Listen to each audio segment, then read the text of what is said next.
Good afternoon. It's Friday, the 2nd of July, 2021, just after 1 o'clock. Welcome to UK Column News. I'm your host, Mike Robinson. Joining me in the studio today, Patrick Henningsen from 21st Century Wire. Welcome to the programme, Patrick. Great to be with you, Mike. And also joining us via video link is Joe Boyd, and we'll be talking about Kill the Bill and the Police and Crime Bill, which is back in Parliament on Monday. So we'll be talking about that in a second. But before we get there, Patrick, what's going on in Israel with respect to vaccines? Well, this is a really fascinating story that has just come out. We're looking at the Israeli press, and we want to give a hat tip to Gilad Atzmon here for this story. This is really a story, Mike, about, when you break it down, this is international drug trafficking. This unlicensed experimental mRNA vaccine that seems to be trafficking around the globe. So what's happened here? Well, the Israeli press is now talking about the UK is planning to, or at least talking to Israel about receiving a whole load of vaccine doses for the UK. And these were the same doses that the Palestinian Authority rejected, Mike, just 2 weeks ago. The PA rejected about 90,000 doses because Israel had said that these are okay, they don't expire till August. Then when the Palestinian Authority inspected them, they were due to expire this week. So this is the question: are these the same doses coming to the UK that are basically expired? Is this what's going on here? So this is a legitimate question which is being asked on this story here by Gilad. But actually, there's good records on this particular story. Take a look at this. This was just from a couple of days ago, as you can see, June 19th. What do we see here? The Palestinian Authority had canceled a deal to swap coronavirus vaccine doses with Israel. So in other words, they were planning to get them early from Israel and then return them in September when the PA got their allotment for this vaccine. So the PA said the doses were supposed to expire in July, August, but actually expired at the end of June, according to their technical team there. So human rights organizations in the West, the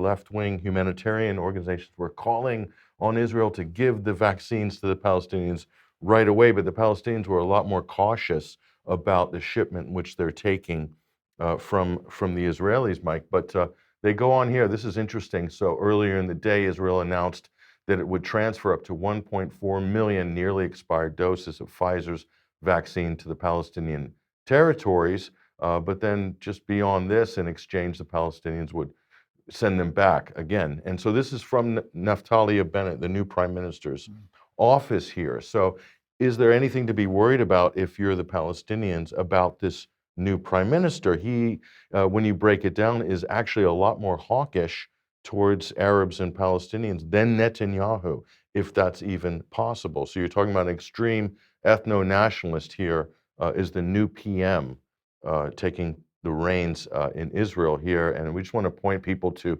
there's a whole lot of statements that you can dig up from Naftali Bennett's sterling Hall of Fame of quotes here. This particular one was one of my favorites. I've killed lots of Arabs in my life, and there's no problem with that. That's one of the more tame quotes that we've unearthed there. But let's just take a look at the Israeli press here. This is from N 12. And so thanks to Gilad for translating from Hebrew to English here. The Israeli ministry fears the loss of hundreds of thousands of doses, has devised a creative solution. Britain may receive 1 million vaccines as early as next week. In return, the UK presumably will deliver to Israel the next shipment it receives from Pfizer in September. So the Israeli news item also points out that the Israeli Pfizer doses will expire as soon as next Saturday. What is going on here, Mike? So they're coming here. Is this because Britain is doing such a sterling job of getting them rolled out that they'll get them out before the actual expiry date? Or is it because we don't mind too much what the expiry date is? I think there's more than meets the eye in this story. Let's go back to Gilad's website and look at this. He's posted here, again, good journalism work here by Gilad Atzmon. Look at this chart, Mike. What does this chart basically say? Take a look at the dates along the bottom there. That's January right up to June 29th. And what do am I reading this correctly, that Israel hasn't rolled out very many jabs at all since April? Yes, what it looks like, Mike, is that they've really flatlined in terms of vaccine uptake around the beginning of March, actually. So there's not been a lot going on. So according to the official numbers here, we have the Israelis, Mike, they're saying anyway, that there's 63% of Israelis have had it one dose, and around 53% have had double doses. So that's actually the numbers are constantly changing. We thought there were much higher numbers than that months ago, but now those look like the official numbers, and that's really flatlined since March. So what's going on here? So, and again, this is Reuters here reporting this. So basically, what you seem to be saying is that they haven't been able to shift any doses since about April or so, which has meant they've got close to their expiry date. So what they decided to do was ship them into Palestine instead. The Palestinians said, "Oh no, we've got no danger of getting these rolled out before the expiry date, so we'll send them to Britain instead." No, the Palestinians rejected them, and Right. Israel said, "What do we do with all this stock? Well, let's call up our friends in Britain and see if we can offload them in Britain." Right. Is that what's happening? It certainly does look like it. And is this because people in Israel suddenly decided that they didn't want to be vaccinated after all? That were the adverse reactions lifting to a level where it couldn't be ignored? Is that what was going on? There has to be an answer to that question, and that's certainly one of the obvious answers. I will point out that Israel blocked 1,000 doses of the Russian Sputnik 5, which it had got sent to Gaza from the UAE via the United Arab Emirates. Right. Those were for frontline healthcare workers. Israel blocked those Russian vaccines, but there was also another 40,000, I think, were due to be shipped after that, I suppose, when they resolved that controversy. So there's a little bit of a vaccine Cold War going on as well between the Western vaccines and the Russian and the Chinese vaccines. So again, we're seeing these vaccine borders that seem to be creeping up along geopolitical lines, and it's getting very messy as well. But just go back to that graph. I don't know if you can on that Gilad's graph there. So this really shows, Mike, that according to this, about 40% of Israelis are not vaccinated, and there's no sign that there's going to be any enthusiasm for more vaccines here. So that, in terms of the Palestinian side, we're talking about 5%. 5% of Palestinians out of the 4.8 million Palestinians in the West Bank and Gaza, only 5%, according to these statistics, have been vaccinated. So really low uptake in Palestine, and much like Australia, by the way, similar numbers there. So this is a great source of frustration to a lot of the public health mavens, those people on the payroll of the Bill and Melinda Gates Foundation, and just big pharma in general. So they're looking for ways, it seems like, politically, to try to crack some of these untapped markets. Okay, now we have to issue a correction to a story that we did on Wednesday. Let me explain. BBC very quickly published this article following Wednesday's news.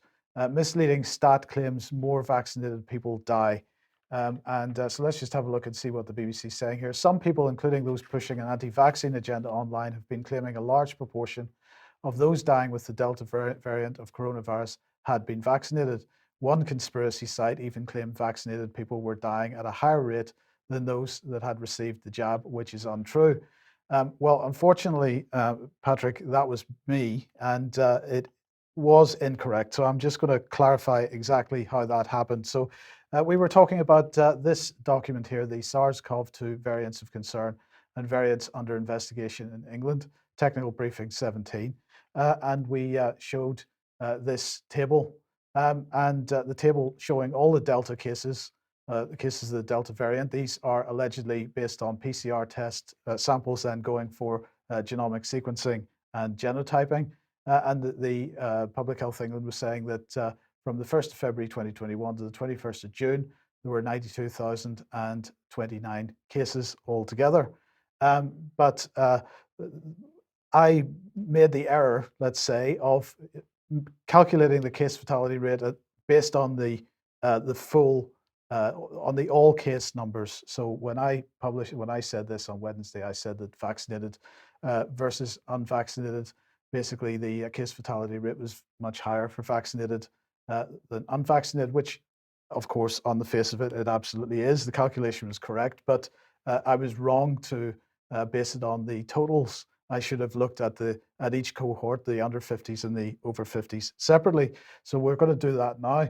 I also made the point that this is where the key problem arises. If you look at the numbers of people that are unvaccinated that were being labeled as cases that are under 50, it's 52,846, and over 50, it's only 976. What wasn't taken into account here is the number of people that are actually vaccinated at this point. So how many people over 50 are still unvaccinated? As a proportion of the total, it's not very many. And we see that also with the numbers of people that are just with one dose, but not quite at the point of the vaccine kicking in. So let's have a look at the actual statistics for over 50s.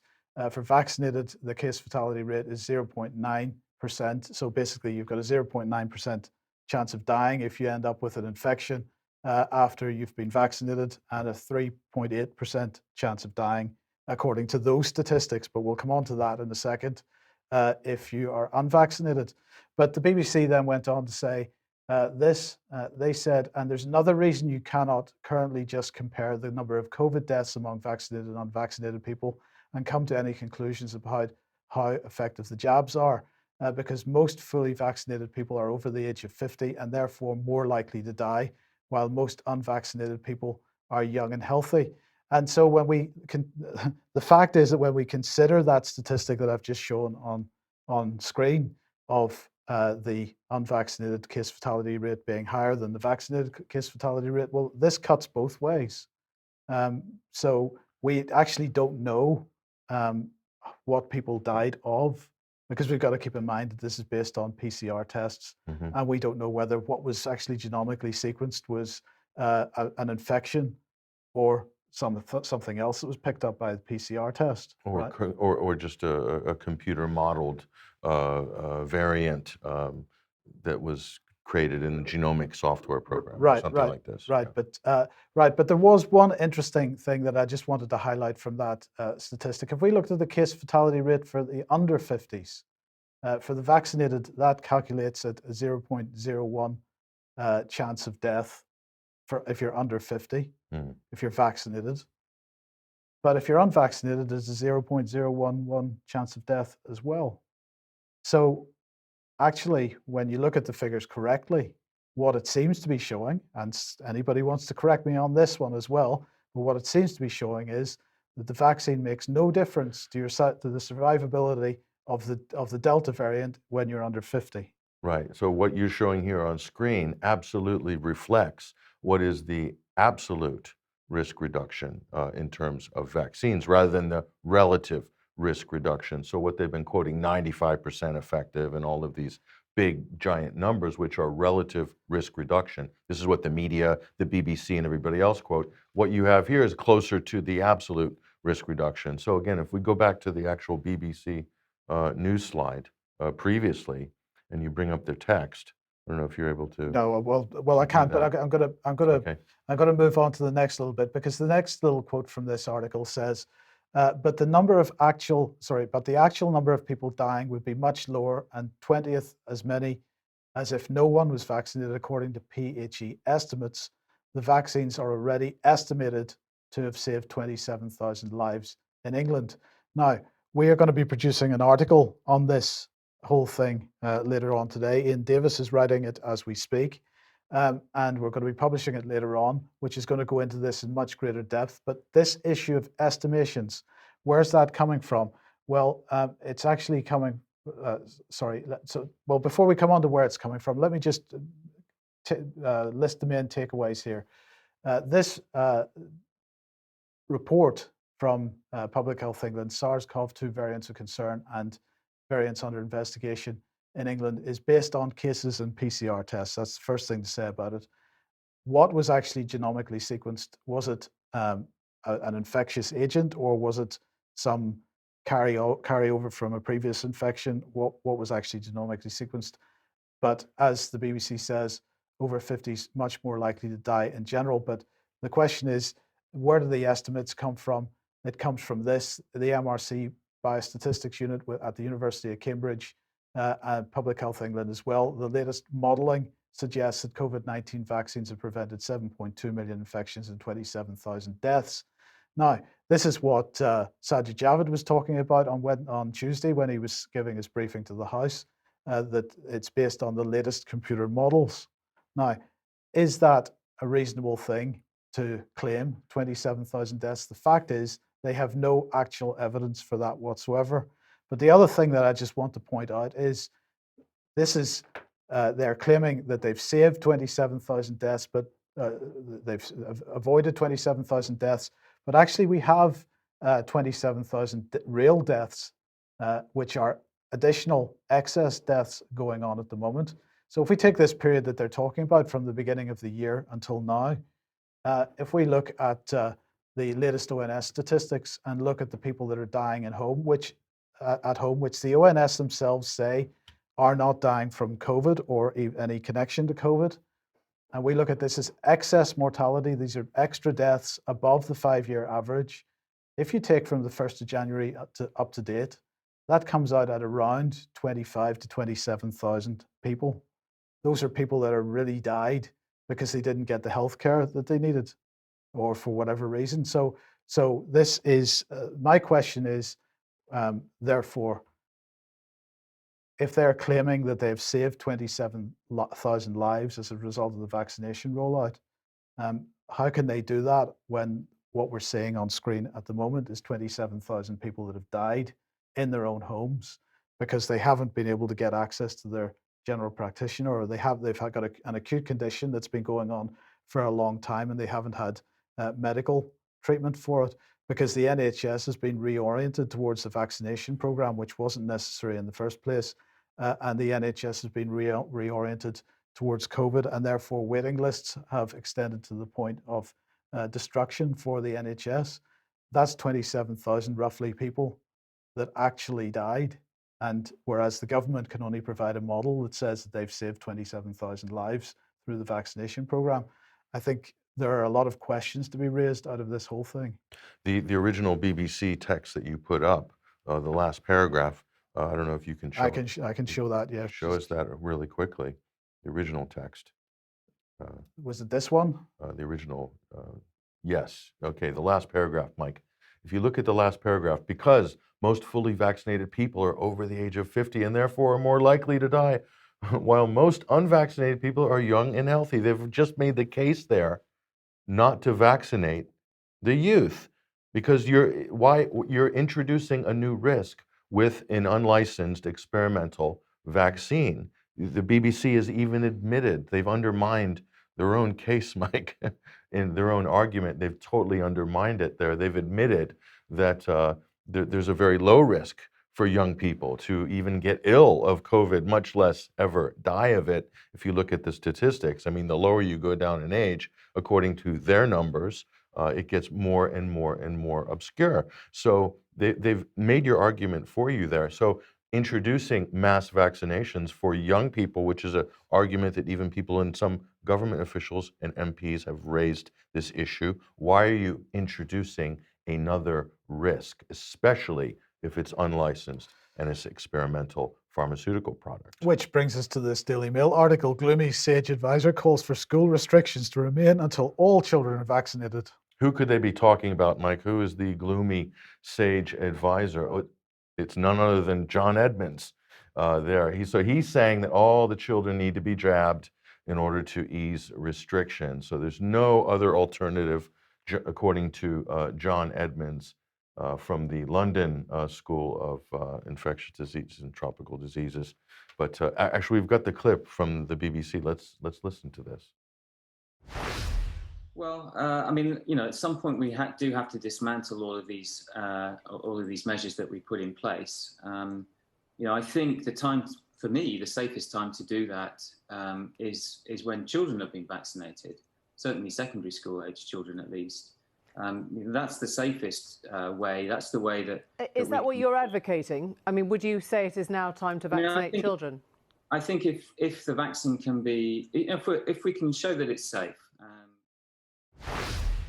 If they can show that it's safe. Why don't you do the safety bit during the clinical trials over a period of 3 or 4 or 5 or 6 years? Isn't that what we normally do with regulatory procedures with pharmaceutical products? Is that the normal That would be the normal protocol? thing to do, yes. So we've thrown all that out the window, right? Yes. Why? Because it's expedient. There's a pandemic on and people are dropping dead in the street, on the sidewalk. What's going on here? So this argument is just getting more and more ridiculous. So John Edmonds, he of Sage fame. So we just went and did a little search regarding the London School of Tropical Diseases, Infectious Diseases here. And this is actually the Bill and Melinda Gates website for grants. And we found a few, about 145 grants there for the London School of Hygiene and Tropical Medicine there. I think that's where John Edmonds works, right? So just in the last 2 years, Mike, you're talking about circa 40 million pounds, okay, or dollars. Sorry, is this dollars? Yes, yeah. Dollars, yeah. It's dollars. But if you go back 15 years, it's, there's another page here. It's a lot of money. I mean, maybe in total we're in excess of 200 million, possibly. This is kind of Imperial College level funding. Yes. From the Bill and Melinda Gates Foundation. So think about the agenda that the Bill and Melinda Gates Foundation were pushing so aggressively at the beginning of the pandemic, and then look at the words of John Edmonds throughout the so-called global pandemic, and you'll see that they're very, very much streamlined there. So we're asking, do all those tens of millions of dollars have anything to do with John Edmonds's prescriptions there for various interventions? Does it have anything to do with the amount of money flowing into his institution? I don't know. It's a good question. It's a fair question to ask. But other stuff going on in schools. We're heading over to the United States for this one. Sure, sure. Well, this is a nice photograph here of the children in little Perspex plastic boxes. So the title of this segment, Mike, Children in Plastic Boxes. Who put them there? Well, the CDC, the Center for Disease Control. That's the Ministry of Truth for all things pandemic in America. But let's look at this. What happened? Well, it turns out, Mike, the CDC lied on its recommendations, on its guidance. Never. For prescribing these Perspex plastic boxes for schools. I mean, in terms of peak lunacy, this has to be right at the top of the list. Putting these Perspex boxes around children to what? Keep them from transmitting the virus. Statistically, we're looking at the numbers, Mike, in terms of risk to children of even getting a cough from the coronavirus. It's around 0, okay? So why roll all this out? This is a multi-billion-dollar industry, along with the rest of the PPE industry. So everyone who made money on this has already cashed in. Let's just take a look at this. In mid-March 2021, the CDC released new guidelines, which removed the recommendations for barriers between school desks. Greta Massetti leads the CDC's Community Intervention Task Force. I love the sound of that title.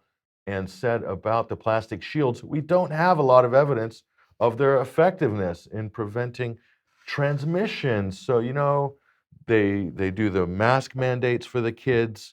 They're putting them in plastic boxes.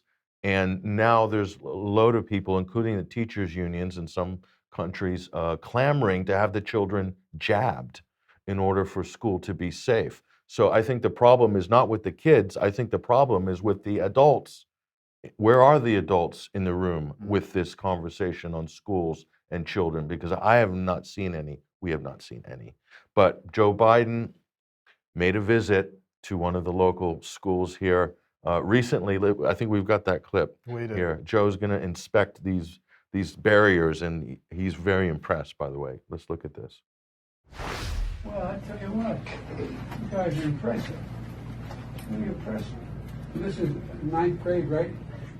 Oh, no. It seemed like 9th grade is so smart. Tell me, what do you do? I mean, what's your focus on in terms of, is it mostly projects to get them associated with what they're supporting? This one, that's okay. Maybe we can fix it. That's probably my fault. I probably walked by it closely. That's been one of the challenges of this year. Oh, yes. There we go. Are you okay? You weren't scared, were you? He doesn't look like That's he's- okay. So the biggest hazard in that classroom was clearly Well, I would say on multiple levels, the biggest hazard in that classroom was Joe. it's Joe Biden. Yes. We're not just talking about knocking over Perspex boxes either, Mike. So again, the whole thing is based on science fiction, like so many other mitigation measures and creative sort of solutions that have been floated over the last 15 months. But look at this, little bit of pushback here, Mike. This is the Telegraph. Recently, there's Laura Donnelly here calling for end the madness in terms of isolating children. The government's warned. So Telegraph's launching this campaign to put children first, et cetera. We like the sound of this. The general intent here, I think, is very good. So what's happened here, Mike, with the schools? I mean, you've got kids being thrown into quarantine because some teacher either tested PCR positive or another student in the cohort tested PCR positive. Well, as we reported on Wednesday, and actually it's now in the mainstream press today, children all over the country are faking the positive test by using fruit juice with the lateral flow test, which creates a positive result, and they're getting their entire classes sent home. I mean, or well- testing their pets. Oh, we'll get on we'll to get that onto in a that, minute. yes. Yes, okay. Now, if you like what the UK Column does and you would like to support us, then please head over to ukcolumn.org/community, and there are options to help us there. And also do share our material on the various platforms. Now, I received an email yesterday or the day before, and it said this. Great to see you at the weekend. That was the march at the weekend. I'm increasingly concerned about about controlled opposition. We know the Kill the Bill and Extinction Rebellion are controlled opposition, but I'm getting more and more sponsored ads on Facebook from Liberty and Amnesty International. The context of these ads focus on the Police and Crime Bill having another reading on the 5th of July. That's on Monday. These are huge multinational organizations who do a lot of great work. However, the obsession with the right to protest, which Kill the Bill focuses on, makes me very nervous of their actual objective. We have seen Extinction Rebellion and Kill the Bill trying to infiltrate our marches, as you've pointed out on your news reports, and also have seen them myself joining the marches. I would love to hear your opinions on these types of organizations and where they fit into the picture. Now, no sooner had I received that email yesterday than I got a phone call from Joe Boyd. And so I'm going to say, welcome to the program, Joe. Afternoon, Mike. Afternoon, Patrick. So, Joe, we've mentioned you on the program before. We've done a pre-recorded interview that we've had on the program before because you are particularly interested in this police and crime bill at the moment and the implications for protest. And you've also, as it happens, written a book about these types of groups like Extinction Rebellion and some of these larger groups. So I thought you were a perfect person to have on for a few minutes to discuss this. So before we talk about controlled opposition and the types of groups that are implementing that, just bring us up to date with the police and crime bill. It's getting its third reading on Monday. Is that correct? That's right. Yeah. So this is the final stage before it goes to the House of Lords. So what I would say about the bill is protecting the corporate state. That's at its core. That's what it is really. It's like the main part of the bill for me that I focus on is this distinction between assemblies and demonstrations, because the demonstrations are the controlled opposition, because everything's agreed with the police beforehand, where they're going to march to, what time they're going to march, when they're going to march, etc., etc. Whereas with grassroots protest, which could be anything, anywhere around the country, is nation state protest in a sense, because it's issues that involves local democracy. And what we found during the anti-Fracas movement with the Quadrilla protest was there was controlled opposition, which for me is the corporate state, and they speak to the police, have negotiations with the police, how they're going to protest, they're not going to disrupt, etc., etc. But on the same hand, like outcasting grassroots campaigners who don't want to protest in that way, they want to protest as their alienable right, however that may be. But these people would also, at the same time, like, you know, putting discourse out there saying ambulance routes were getting blocked, etc. And that was to turn the local community against the grassroots campaigners. And so what you have is like all these NGOs, trade unions, etc. on the left, and they're all working within the corporate state. And how it works is it's cooperation and consensus. So you have a hard power, which is the corporations, and then you have a soft power, which is civil society organisations like Liberty, Amnesty International, etc., etc. And over the years, throughout this neoliberal system, we've had this corporate system. Everything has become about, we've got to sit around the table and we discuss. But the hard power is always going to win in them discussions. And so what you have now is like organisations like Extinction Rebellion, for instance. Now they're shouting for a climate emergency, all about mitigation. We're all going to die in 10 years. We're all going to die in 10 years, but they want to reduce emissions by 2035 and 2050. No, that's not an emergency. That's adaptation. If we're going to die in 10 years, but this corporate way, the business way, is about bringing these organisations together and then dictating what we're able to do. And so that's why they're trying to shut down the protest. They tried to do it through the civil courts, but within the civil courts, when I was successful at the Court of Appeal, that stopped that route. And if you look at the court system over the last 10 years, you've got these fantastic, like, state-of-the-art civil courts, and then you've got magistrates in these lower courts that are almost getting run down because the system seems to be transferred into this corporate way where nothing is visual, everything is done behind the scenes. So you get your tickets, etc., through the post, and this is what's happened. So anyone who tries to oppose this corporate state, they've tried to do it through the civil courts, and because they failed, now they've got Extinction Rebellion to do the work for them. The other thing that we've noticed lately, Mike, is this, like, free the press. You know, they fly the banner to free the press, but they get mainstream coverage every day. They get more coverage than any other movement. That's apart from what we're getting told about vaccines, etc., in the media, everything else seems to be about Extinction Rebellion. And so, in a sense, it's this almost preparing us in a way where there's no opposition and the corporates take over. And so MPs who are going to be voting on this on Monday, they need to ask themselves, especially on the backbenches, because the front benches is just corporations. So the backbenches need to be saying to themselves, hang on, these corporates are getting bigger than the nation state. And actually what will happen eventually is even their wealth is not secure, because corporate wealth just wants more corporate wealth and more corporate wealth.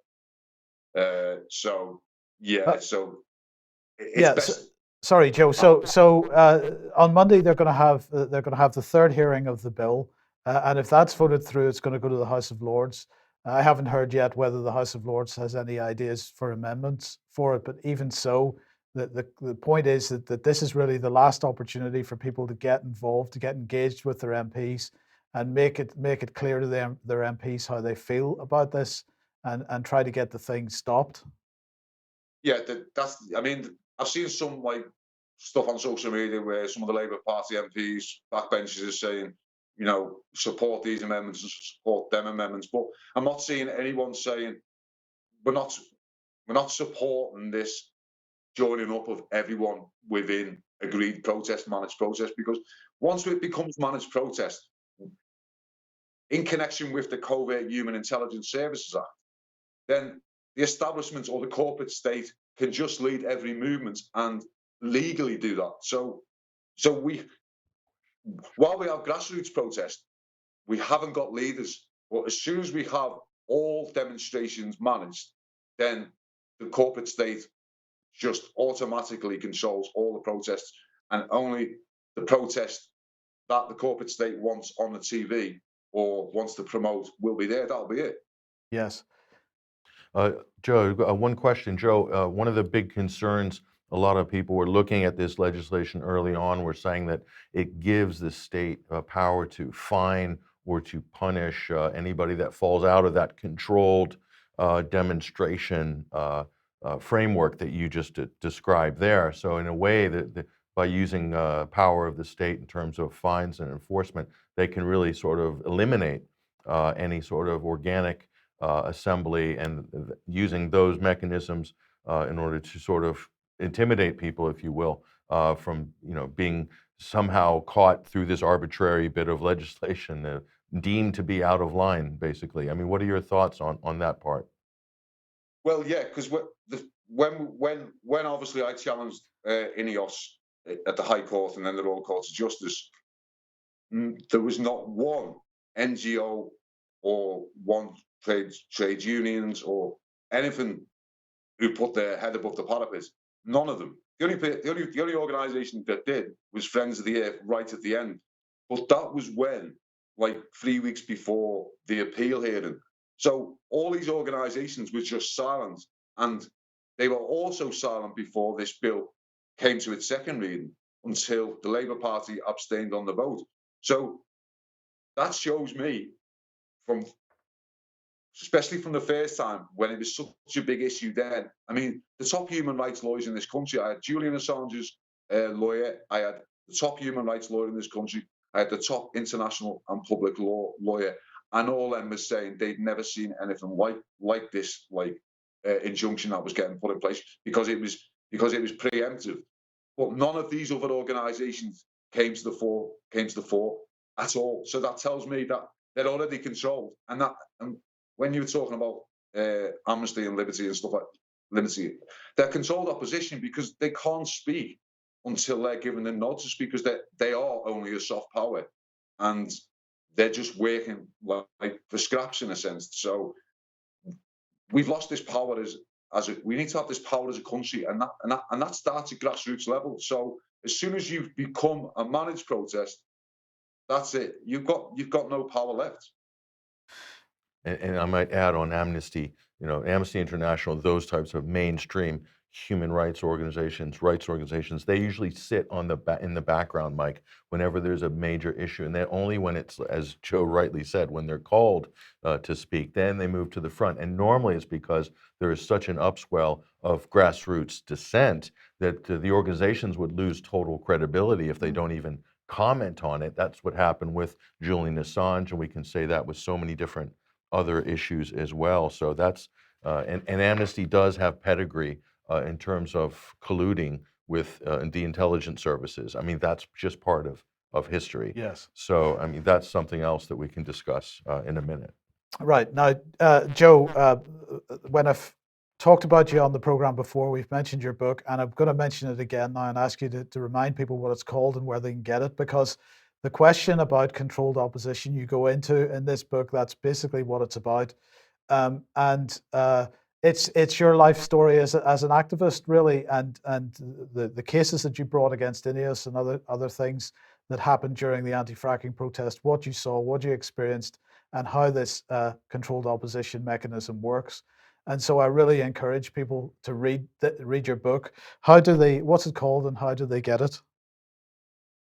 Yeah, so it's called The Road to Kill the Bill, and they can get it on Amazon, or they can get it at my publishers, which is UCaxton, or it's on Waterstones as well. There's a bit of a delay with Waterstones, but it's on them free, and it's on an independent bookshop in Liverpool. So, yeah, as you said, within it, it talks about, although it looks like it's my story, it is my story, but the majority of the book is what I observe and what I uncover, and evidence that I see in the high courts.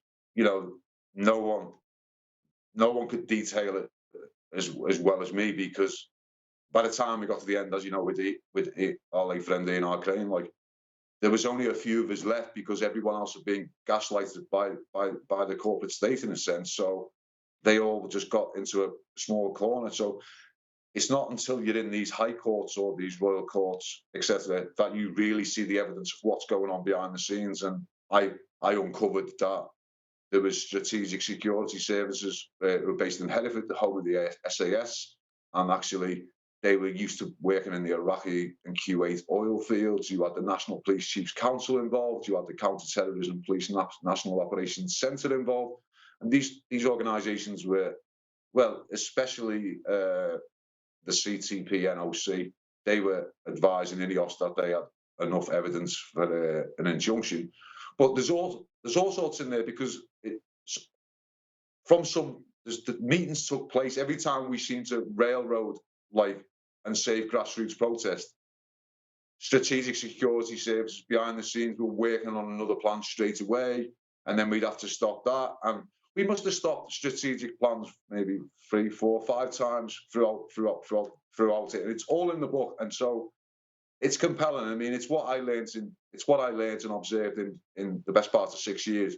And people can read it within 2 days, and I'm sure anyone who reads it who's critically analyzes stuff, they will be able to put a lot of things together from different organized movements that they're in, and see how this controlled opposition actually works. Okay, Joe Boyd, thank you very much for joining us today once again. And well, we'll see what happens on Monday, but I would just urge as many people as possible. You might want to speak to your MP in the meantime.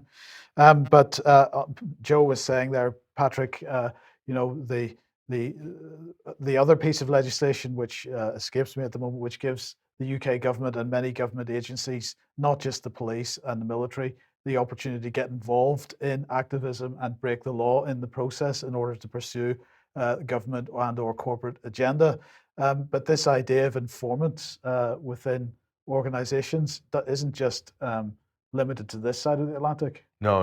It's in the United States. This is a tried and true tradition, Mike, right back to J. Edgar Hoover, and a lot of people would comment that the FBI as an agency has been actively infiltrating every single possible known activist group since almost the beginning of its existence.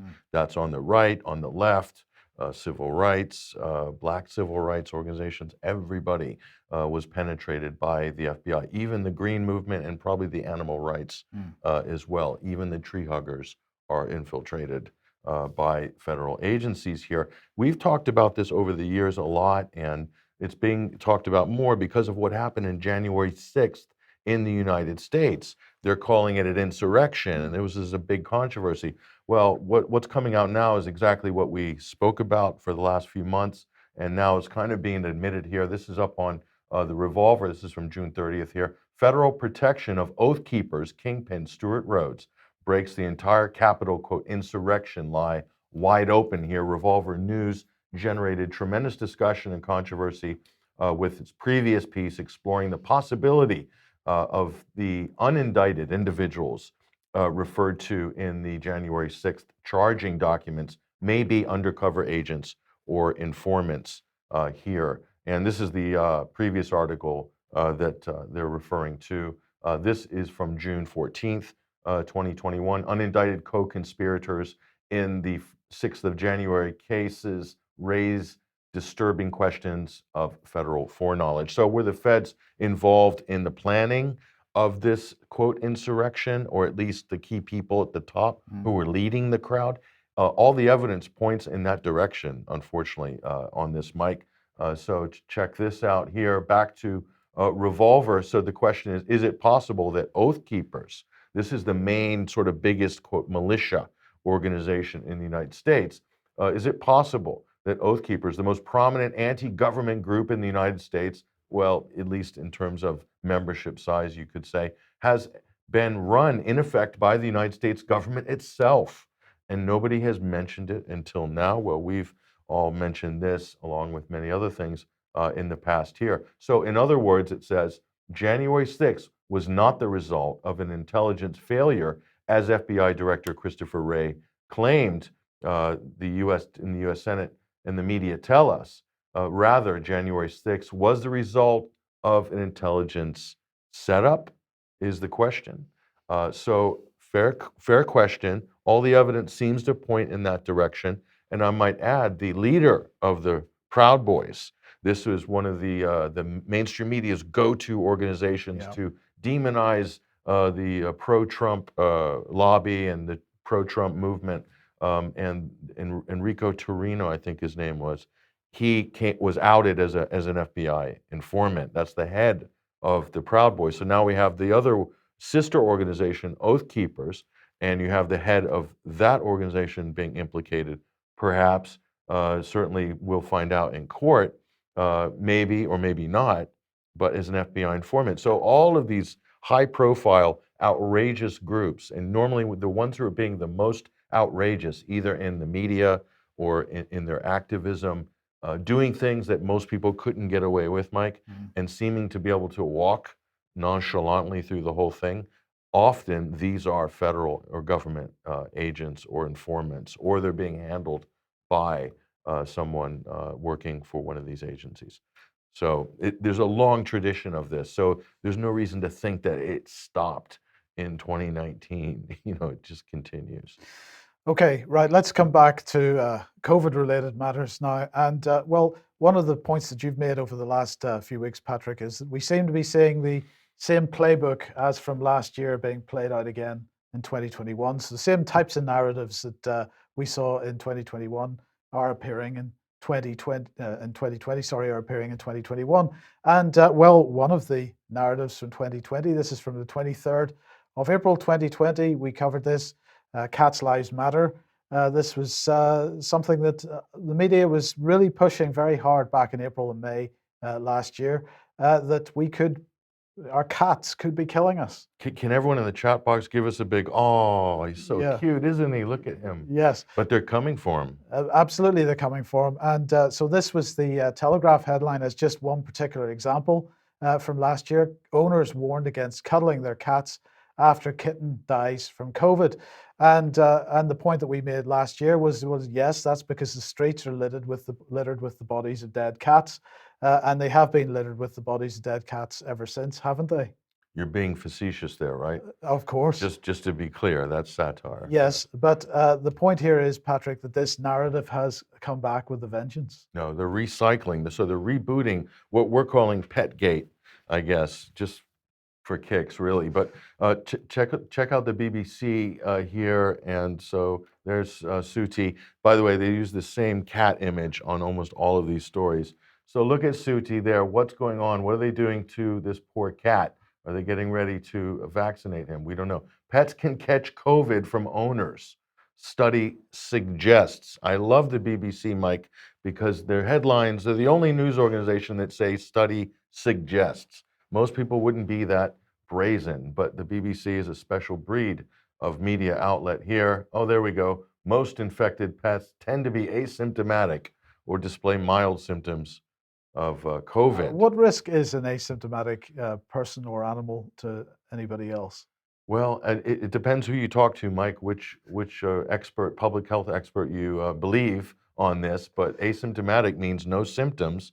So in order to have a disease, you need symptoms, right? Right. So asymptomatic generally means a very low viral load and or no disease.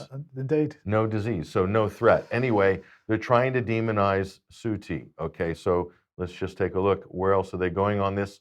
This is what happened, Mike. Swabs were taken in this study from 310 pets in 196 households where a human infection had been detected by PCR.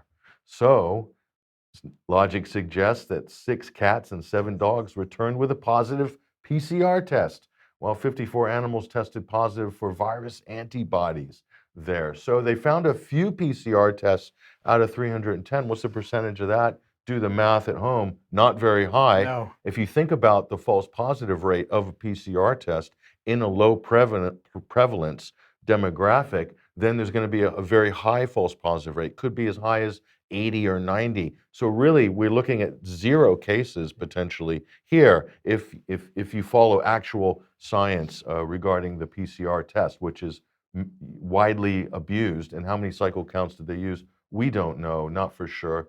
And more on Suti here. And so, these were taken and swabs were detected, 6 cats, 7 dogs, returned a PCR test. Okay, so this is the person who did the study, Mike. This is Dr. Els Brouwens from Utrecht University in Holland. This is what she said. She's heading this study. If you have COVID, you should avoid contact with your cat or dog, just as you would do with other people. So they're saying here, I think this is Dr. Els, hopefully. Maybe they got the gender wrong in the BBC quote, I'm not sure. But the main concern is not the animal's health, but the potential risk that pets could act as a reservoir of virus and then reintroduce it into the human population there.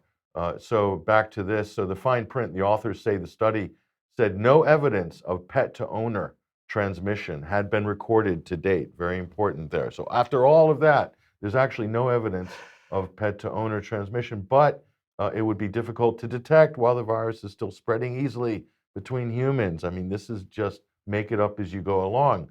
Most infected pets tend to be asymptomatic or display mild COVID symptoms here. So the researchers say the most likely route of viral transmission, most likely, is from human to animal, rather than the other way around. So, this is the big question. So now you pose a threat to everyone ran out and got pets during lockdown, right? Yes. Record-breaking sales on puppies, dogs, French terriers, the lot, okay? And now they're now threatening you, saying, you're putting your pet at risk of COVID, and there's an outside chance, we haven't found evidence yet, but the pets could also act as a reservoir that could maybe infect the human population. I mean, this BBC is all over the place. But they've been banging this drum for 15 months and they've yet to find any evidence of cat to human transmission. Yeah, Yes. there is no evidence. So, and again, this is all predicated on the PCR test and also on the asymptomatic spread. This is just last year in July. Pet cat found to have virus in the UK. Another one.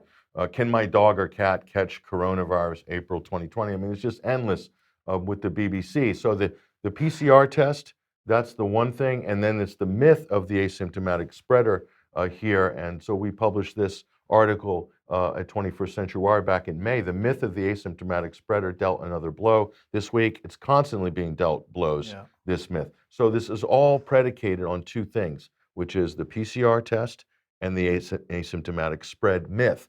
And it is a myth. Let's take a look, just a quick review again of the peer-reviewed scientific literature on this. Paper number 1, Respiratory Magazine, study of infectivity of asymptomatic SARS-CoV-2 carriers. Again, this comes up goose egg in terms of asymptomatic spreading, not a big factor.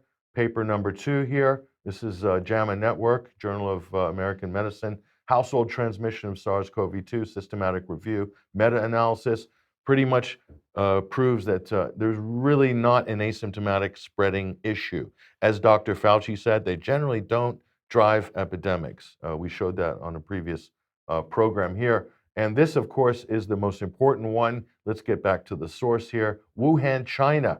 This is one of the biggest studies ever conducted on this. And guess what? No asymptomatic spreading. So despite the peer-reviewed literature saying all this, Mike, people are still running with the myth and building all of their mitigation policies, their masks, their social distancing, their school closures, their mandatory vaccinations. All of these things are built on the myth, the fake pseudoscience that's being pushed by public health experts that somehow there's asymptomatic spreading, and this is what we need to be afraid of. And this is the reason for all of this. The whole pandemic program is based on the myth of the asymptomatic spread, validated by the fraudulent use of the PCR test, which should never have ever been used as a diagnostic test, but because they waved through an absolutely bogus paper by Christian Drosten in Germany at the beginning of the pandemic, that rubber stamped the use of the PCR test as a pseudo-diagnostic test. And the rest, I'm afraid, is history. Indeed. Okay, well, Freedom Day, is it going to happen? Second Freedom Day, is it going to happen? The first one didn't happen. Is the next one going to happen? Well, apparently this irreversible Freedom Day is already in the process of being reversed. It's good stuff. So extra precautions may need to be in place against COVID-19 after easing of the final restrictions later in the month. So they're going to ease the restrictions, but they're not going to. It's not going to be irreversible, and it's not going to be a total relaxation. So what was Boris saying? He said, "I think I've said it before. We'll be wanting to go back to a world that is as close to the status quo, anti-COVID, as possible. Try to get back to life as close as it was before COVID." But there may be some things we have to do, extra precautions that we have to take.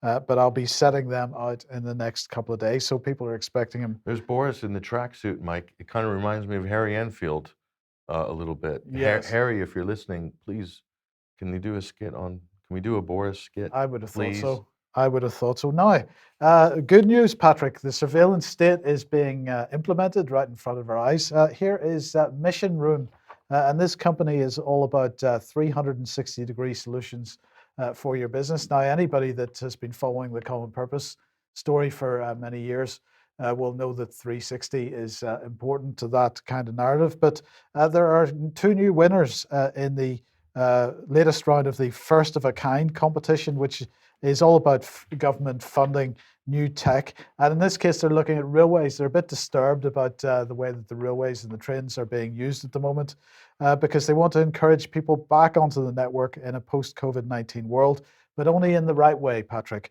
And so Mission Room here has been given money to create a virtual reality immersive journey planning app for trains and stations.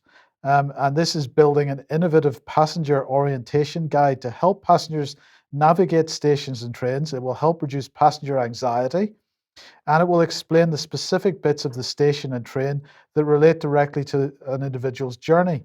It will take the complexity out of a trip and explain it using simple but powerful immersive images. And Patrick, I've just really got to wonder, how the hell did anybody take a train before they had the likes of this? How did anybody manage to get through a train station to the right platform and onto the train and onto their allocated seat without this app? How did they do that? I know. Think about the anxiety, Mike, of getting into the train station. Overcome with anxiety. Look, if you want to talk about anxiety, how about all the signage at 24/7, immersed in propaganda? Literally, you're going up the escalators now, and in between the escalators, there's wash your hands, sanitize your hands, and an avatar with a mask. Everywhere you look down, keep your distance, social distance. It's just plastered everywhere. Talk about anxiety, and the mask mandate as well on top of that. So I think the obvious problem is not actually being addressed. Oh, indeed. But don't worry, because the government's funding an app to sort that out. And another funding is going to Hitachi Europe. And this is all about optimizing passenger flows through train stations. By monitoring people flow, congestion points, and behavior, stations may be optimized to the benefit of railway operators as well as passengers. And staff can quickly get an overview of the situation and promptly deploy countermeasures, making passengers feel more comfortable as they're not left waiting in congested spaces and reducing stress on staff.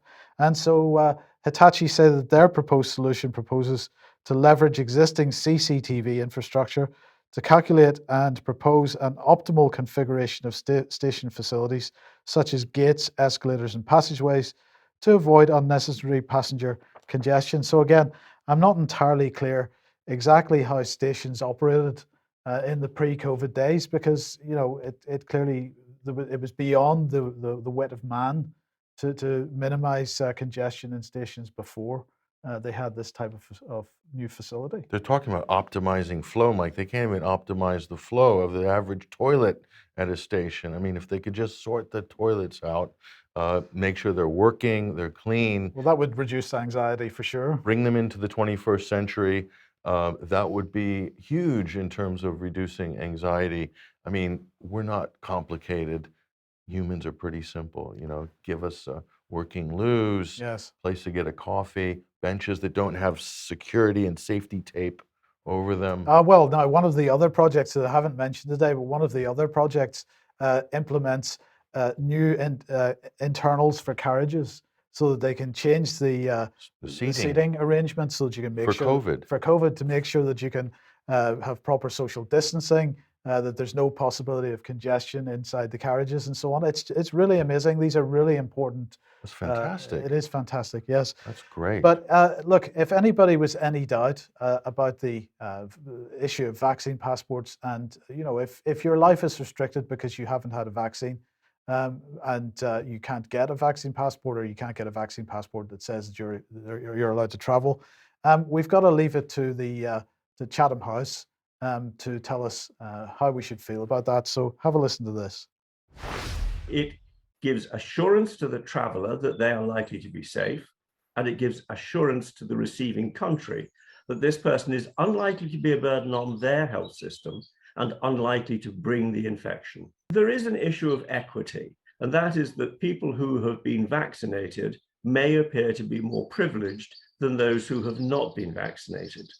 In the UK, where our vaccine program has been astonishingly effective, there really is no issue of equity because vaccine is available for everybody. If you choose not to be vaccinated, then you are electing to put yourself in a different position to those who have accepted to be vaccinated. So that's the view of Professor David Salisbury from Chatham House. So Apartheid, essentially. Yes, indeed. Now, just so you understand how qualified this gent is, before joining this is his CV from the Chatham House website. Before joining Chatham House, David Salisbury was Director of Immunisation at the Department of Health until the end of 2013. He was responsible for the National Immunisation Programme and led the introduction of many new vaccines. He is the chair of the Global Certification Commission, chair of the European Certification Commission, member of the Eastern Mediterranean Commission, and a member of the Southeast Asian Commission. And he previously chaired the World Health Organization's Strategy Advisory Group of experts on immunization, the World Health Organization committee that sets the global immunization policy. He also served as a co-chair of the Pandemic Influenza Group of the G7, Global Health Security Initiative, and he continues to lecture and advise on vaccines and vaccination, as well as undertaking ongoing work in polio, malaria, and the development of new vaccines. So he seems to be eminently qualified, does he not, to make such a statement? But what do you think his training is in? I'm thinking vaccinology, right? Pediatrics. Okay. He's a pediatrician. So I'm not entirely clear how he ended up working with such eminent positions with vaccination, but he's a pediatrician. So Well, they say a lot of pediatricians, a lot of MDs they become a glorified sales and marketing reps for the pharmaceutical industry. And this is a big complaint we hear time and time again yes, from so many different doctors. So what are all these experts on all these committees, Mike, but glorified sales and marketing reps for the transnational pharmaceutical cartel pushing drugs around the world? So this is a big problem. So, you don't have to be like Patrick Vallance and own 600,000 or how many hundreds of thousands of shares in GlaxoSmithKline to be a stakeholder in Big Pharma. There's other people who are stakeholders too. As well. Yes, indeed. A little bit of defense news for you. Well, the Joint Expeditionary Force, of course, this is 10 nations, European nations, including the UK, that share a commitment to democracy. So we should feel good about that. The ministers from the various nations involved in the Joint Expeditionary Force met in Helsinki yesterday, and they set out the roadmap for which they will evolve to tackle shared threats. So this is more defense union, more defense integration. So this is a multinational force made up of 10 like-minded Northern European nations, the UK, which is the framework nation, but also Denmark, Estonia, Finland, Iceland, Latvia, Lithuania, and Netherlands, Norway, and Sweden. So they have a shared commitment to democracy, human rights, and the rule of law, and that should make everybody feel excellent, as well as a long history of operating together. and they're able to operate wherever in the world any two of its members choose to deploy together. So this is fantastic stuff. But they are very concerned about the possibility of more competition with, who do you think? Russia. Who Or else? China. But particularly Russia, because this is all about Northern Europe and so on. So that's what they're focused on. They are putting more pressure on Russia. I don't know about you, Mike, but nothing says democracy like soldiers in ghillie suits and heavy equipment charging up the beach. That's democracy. That's what democracy looks like. Absolutely, but it gets better because we've got more defence union going on. I remember the left-hand pillar of European Defence Union was bilateral agreement. So the UK has decided that it's going to create a brand new bilateral agreement on defence and security, a joint declaration, no less, with Germany. So there's Heiko Maas on the right-hand side, Dominic Raab on the left. So they've signed up to this. And what are they talking about? They're talking about a whole host of things, transatlantic relationships. So it's all going to be about Euro-Atlantic perspective. Russia, they're talking, this is all about potential for conflict with Russia and dealing with that. Also China and the Indo-Pacific, Ukraine, Africa, they're very interested in North Africa, of course. They're going to jointly promote a more peaceful, secure and safer world, respect for democracy and the rule of law, global education and human rights, including gender equality, media freedom, freedom of religion and belief. And they're going to address the human rights dimensions, both of climate change and the use of artificial intelligence. So all the right buzzwords. All the right buzzwords are there. Back up on that tweet, Mike. Which one is Heiko and which one is Dominic? You didn't specify. I can't tell the difference. No, and in fact, it's very hard to tell the difference because they look very similar and they've got the same, more or less, the same flags behind them. So and they're wearing the same suit. I can't tell which one's Heiko and which one's Dominic. If anybody can help us out, I think we need some help with that. Yes. But in the meantime, of course, Vladimir Putin has been in the news over the last few days. We covered it on Wednesday with respect to the issues over HMS Defender. Well, he was giving a briefing yesterday. This is a nationally broadcast A Direct Line with Vladimir Putin. It's his annual question and answer session. That was happening yesterday. And let's have a look at what he said. With respect to the HMS Defender issue, you said that he was to the questioner, you said that this puts the world on the brink of a global war. Of course not. He said, even if we had sunk that ship, he went on to say, even if we had sunk that ship, it's nevertheless difficult to imagine that the world would have been put on the brink of a third world war, because those who did this know we would not win a war, or we could not win a war like that. That's very important. The second thing he said is the political component. Recently, a few days ago, a meeting was held in Geneva. Of course, that was the meeting with Joe Biden. And so the question that comes out of this, why was there such a provocation? This was really his main concern. He went on to say, I'm not concerned about this, or that somebody does not respect the choice of the people in Crimea to join Russia. So he was really highlighting the fact that Britain, the United States, refused to accept the fact that people in Crimea wanted to join Russia. He said he has a different concern. Look, now they raised a clamor over the fact that we were conducting exercises on our own territory near the Ukrainian border, and instructed the Defense Ministry to quietly end the drills and withdraw the troops. If this is such a great concern for them, we did so. But instead of responding positively and saying, okay, we understand your reaction to our indignation, what did they do? They approached our borders. So I don't know what your thoughts are on this. I mean, I appreciate that sometimes there's criticism of our position on this of being too pro-Russian, but it just seems to me, Patrick, that there's provocation after provocation coming from our side of the defense argument. And at the same time, we're shouting that Putin is the great provocateur. No, I think the problem is we're marinated in our own propaganda, and that includes our governor, ministers, and MPs. Most of them are absolutely out to lunch on this issue, because what's the talking point you see time and time again when you listen to the British or the US or the European media? We're concerned about the buildup of Russian troops on the Ukrainian border. What they fail to ever mention is that Russia borders Ukraine. So they're well within their rights to build up their troops or run drills anywhere in their own territory. If the U.S. would restrict its drills to U.S. territory, I'm sure the world would be less tense.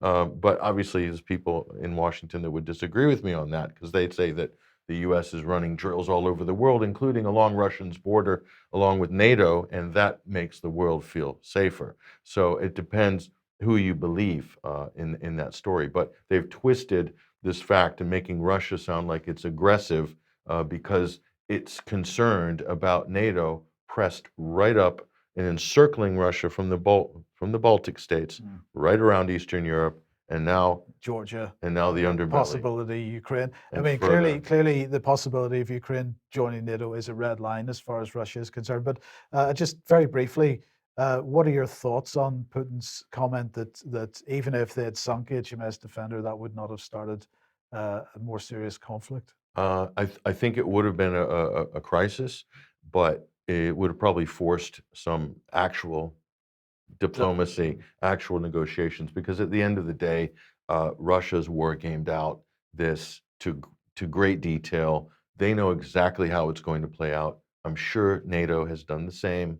So all of the drills, all of the rhetoric, all of the talking, all the posturing really doesn't amount to much when you come down to it. Both sides do not want anything near a shooting war. It's not in Russia's interest, certainly not in Ukraine's interest, and it's definitely not in any European country's interest, except maybe those countries that are just far away enough that they won't be directly affected by And it. have a powerful military industrial base. Yeah, and who can profit heavily off the crisis. I'm not going to go into details, but you know who we're talking about there. yes. So Yes. Okay. Well, look, we're going to end with this, and just a quick comment about the announcement that Nissan is going to build a new generation of all-electric vehicles in Sunderland, alongside a new gigafactory from Envision AESC. It's a major vote of confidence in the UK, apparently, and our highly skilled workers in the Northeast. Who said that? Well, Boris Johnson on Twitter. So what has Nissan announced? Well, it's a £1 billion EV electric vehicle hub, the world's first EV manufacturing ecosystem. What are they talking about there? They're talking about 100,000 Nissan electric vehicles a year. Now, the latest figures that I have in terms of car assembly in the UK are from 2019, when 1.3 million cars were assembled in this country. Now, we know that the narrative in the race to zero is that we replace our fossil fuel car fleet with electric vehicles as quickly as possible. 2040, I think, is when, if I'm right, is when they're going to stop selling petrol-driven cars, and they're going to only be able to get electric vehicles after that. And my question is, how could we possibly be replacing the car fleet if we're only going to be building 100,000 electric vehicles a year? But I just want to remind everybody, we've mentioned this a couple of times, this report from the Global Warming Policy Foundation. This is an organization which is very much on the global warming side of the argument. skeptic side. No, they're not. They're Okay. absolutely not on the skeptic side. They are Sure? absolutely. So they are electrifying the UK and the want of engineering. This report is about the state of the electrification of this country and whether it's actually possible to meet the targets or not. And so electrifying the UK, they made the point that the equivalent energy stored in a conventional car filled with approximately 10.5 gallons of gasoline, an EV needs a battery the weight of at least half a ton. The production of those batteries is extremely energy intensive, includes mining, processing huge amounts of copper, aluminium, and lithium. And so they made the point in this report that the conversion of the UK car fleet would require 200% of the annual global production of cobalt, 75% of the annual global production of lithium carbonate, 50%, more than 50% of the annual global production of copper, and around 100% of the annual global production of some rare earths, including neodymium. So they're really making the point here that this idea of replacing what we've got is ridiculous because the raw materials aren't there to do it. And aside from that, the electricity generating capacity isn't there to do it. And aside from that, the charging points aren't there to do it. And if you think of the amount of time that it takes to charge an EV at the moment, and also the limited range of EVs still at this point, what do you have to do to the the motorway network to actually provide the charging capacity for cars that are traveling. And therefore, it may be, from a jobs point of view, a good thing for this investment in the north for Nissan.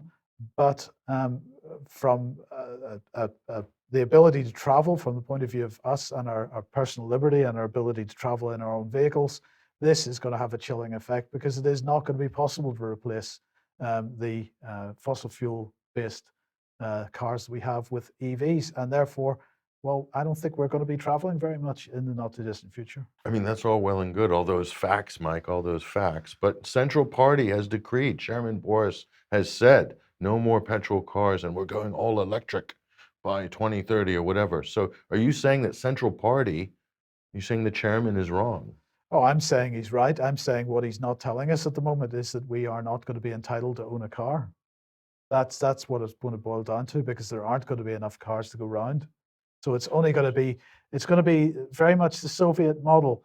It's going to be the chairman, the Politburo, and his special friends that get the nice black cars with the big batteries in them. SUVs. Yes. Yeah. And the rest don't get anything. Flying cars, maybe. even. Perhaps. Yeah. But not with batteries, But because they're going to be too heavy. So where do the plebs ride again? On trains. On the trains? Yes. And the buses, right? Yes. The electric buses. If you're lucky. Yeah. Yeah. And cycling. Yes, that's true. Cycling. Yes. Cycling. So you can get to London. Might take you 2 days. It's going to be just as quick as an EV. Yeah. Probably. Yeah. Yes. Probably. Mm. Yeah. Good But point. anyway, on that point, we'll have to leave it for today. Thank you very much for joining us today, Patrick. Thank you to Joe Boyd for joining us as well. We will be back at the same time as usual, 1 p.m. on Monday. Have a great weekend, and we hope to see you then. Bye-bye.